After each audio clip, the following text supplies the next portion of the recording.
Okay, here we go. We begin another incredible week of learning a little bit about tefillah each and every day. And yesterday, or last week I should say, we ended off with the idea that tefillah, the element that is necessary to work on our tefillahs is time. And the mashal that Rav Shimshon Pincus continues with is the picture that we quoted is from Avram Avinu. Avram Avinu in Bereshis refers to tefillah as a milchama. Says Avram Avinu, and just to read you, I don't have the words in front of me, excuse me, but Rashi in Bereshis says that Avram Avinu says that davening tefillah is like a milchama. It's like a war, it's like a battle. So says Rav Shimshon Pincus, can we understand this for a moment? Imagine any one of us, we have a war. It's right now 3:01, that at 3:30 we have to go to. So we sit here, we schmooze a little bit, we get something to eat, and we're doing our thing. 3:29, boom, walk out the door, and the tank pulls us up.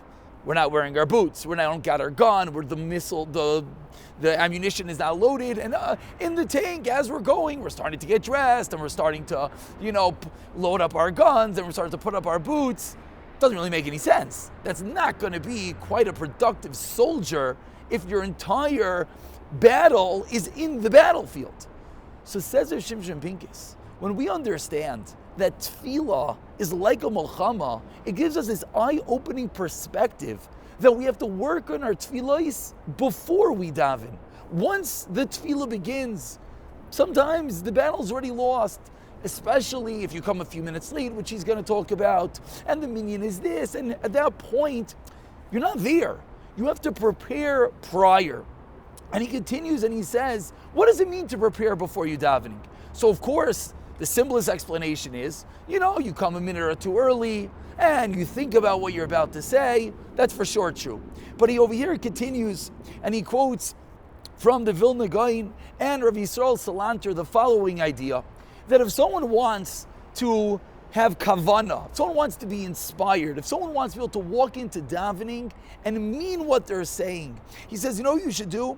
You have to find a maimer chazal, a statement, an idea, something that talks to you, and repeat it over and over again. Perhaps it's the idea that we spoke about the other day, that Hashem is right there in front of you. Perhaps it's the realization that as we're davening, we're opening up the gates.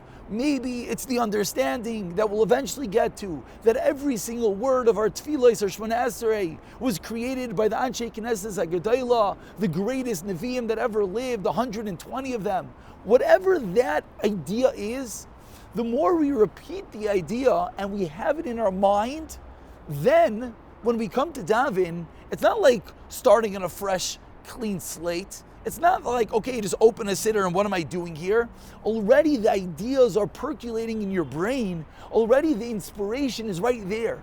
And then when you start davening, then you're able to quickly connect and do what you need to do. So when we take these two ideas, the understanding that feels like a milchama, don't wait until the last moment. Prepare a little bit earlier. And how to prepare. One way that we're learning today is to take an idea and to repeat it. Maybe it's a visualization, something that you have in the back of your mind that is there. So now when you start that Shemona Esrei, that maybe when you even walk right into davening, you're prepared for battle.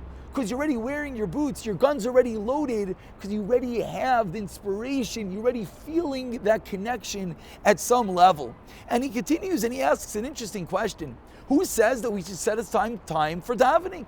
Maybe if you have an extra 5 minutes every day, instead of preparing for davening, instead of listening to this year, open up a Gemara. Maybe learn a halacha in Hilchos Shabbos. Why? It's a very good question. Why are we sitting discussing tefillah? Maybe we should, like I said, do something in Hilchos Shabbos. So he explains an incredible idea. Let's all think together. How much time every single day do we already devote to our tefillahs? Whether it's a Shachris, Mincha, Ma'ariv, a short Shachris, a long Shachris, 40 minutes, an hour, a Mincha, 10 minutes, a Ma'ariv, 10 minutes.